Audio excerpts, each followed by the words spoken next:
Debris from the Titan submersible disaster. Of the Titanic has gone missing in the Atlantic Ocean. Tour submersible that disappeared over the weekend with 5 people. Of the Titanic has been brought back to shore.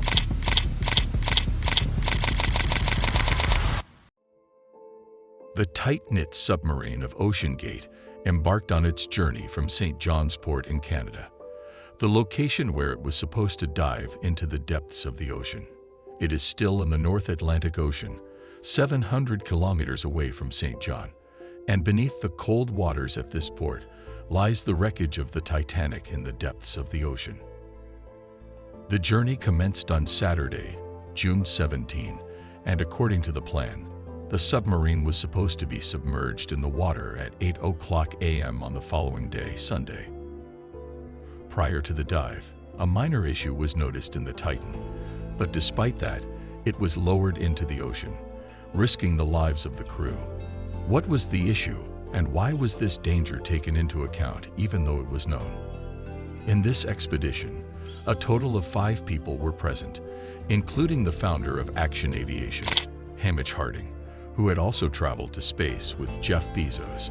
In the second position was Ashton Rash, who was also the CEO of OceanGate. This American company specializes in submarine tourism. In the third position was 70-year-old Paul Henry, who had previously visited the Titanic. He was an expert on ships and had considerable knowledge about the scattered parts of the Titanic. Finally, the Pakistani business tycoon, Shahzada Dawood, and his son Suleiman were also part of this submarine. Before diving on June 17, Hamish Harding had posted his last post on the internet. He stated that due to severe cold weather, their dive had been delayed. They planned to dive when the weather improved the next morning. These 5 individuals were going to explore the remains of the famous Titanic, fulfilling their passion. After it sank in 1912, attempts were made for many years to locate it. However, due to the harsh conditions of the Atlantic Ocean, this task was not easy. Finally, in 1985, the wreckage of the RMS Titanic was found on the ocean floor. The Titanic left behind so many unanswered questions that it was time to seek their answers.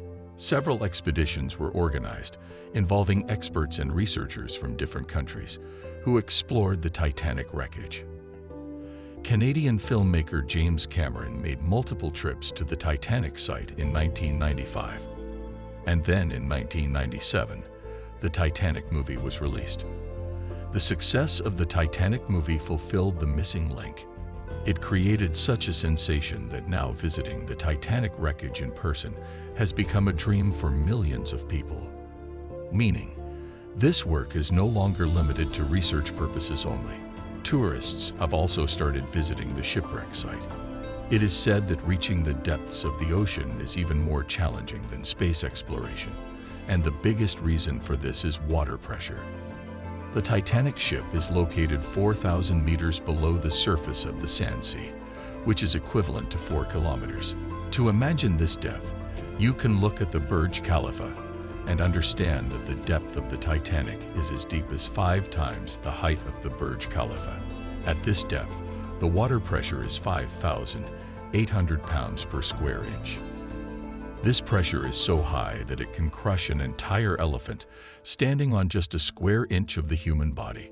So now you can imagine how many square inches a submarine would have and how much more pressure it would experience. Anyway, the submarine journey started on Sunday, June 18, 2023, at 12:00 noon. Normally, it takes 2 hours to reach the Titanic, but after only 1 hour and 45 minutes, the contact with the mothership, Polar Prince, which was waiting above, was lost.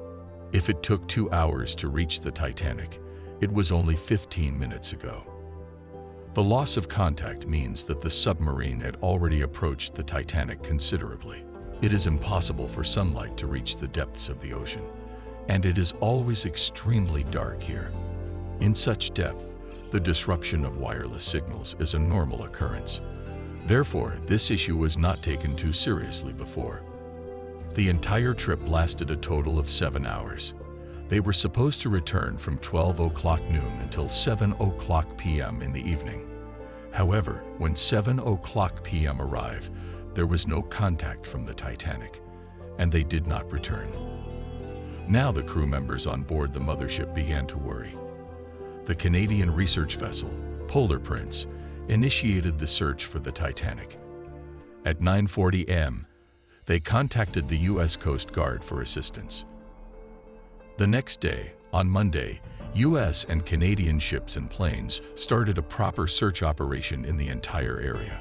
They continued their search not only on the surface of the sea, but also underwater using sonar scanning. The commercial vessels in this area were also ordered to keep their eyes open. This search continued for the next 2 days, but there was no sign of the Titanic. But then a ray of hope appeared. On Wednesday, June 21, at 6 o'clock a.m., the search team heard some sounds coming from the depths of the water. These sounds were detected using underwater radar. Immediately, ROV, remotely operated vehicle, was sent in the direction of the sound. But even this time, no news of the Titanic was found. The fear of losing the Titanic forever was increasing because the submarine had only 96 hours or 4 days worth of oxygen, and 3 days had already passed.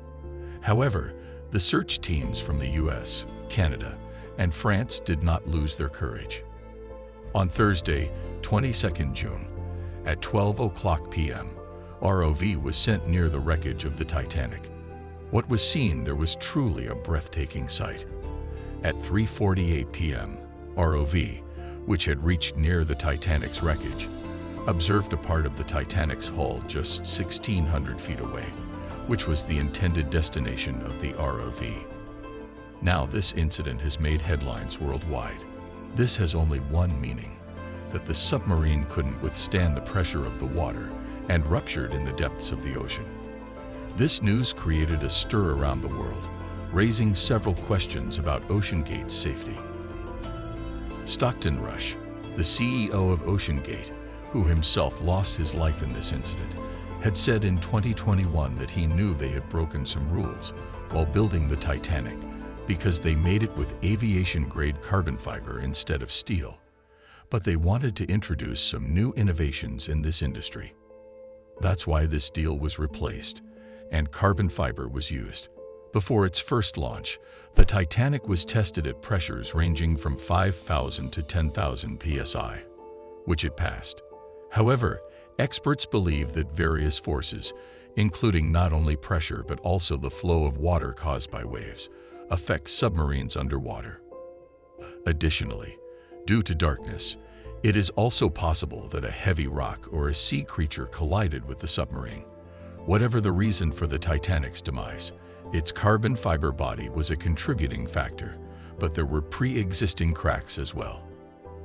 Yes, in 2019, the Titanic took a businessman named Carl Stanley, and even at that time, he was being operated by the CEO of OceanGate. Carl mentioned that during that journey, he heard a cracking sound from inside the Titanic's body. At that time, he didn't pay much attention to the sound because he trusted the CEO of OceanGate, who had designed the submarine himself. But after this incident, he informed CNN that maybe that sound was a warning that the Titanic's body couldn't withstand the pressure of the water.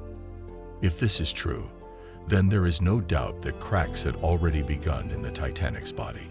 In 2018, an executive of OceanGate raised concerns about the carbon fiber body of the Titanic. His argument was that this issue would be discovered only a few milliseconds before the submarine's rupture, and that's exactly what happened. The depth at which the Titanic is located, experts say it would have taken only 3 seconds for it to rupture.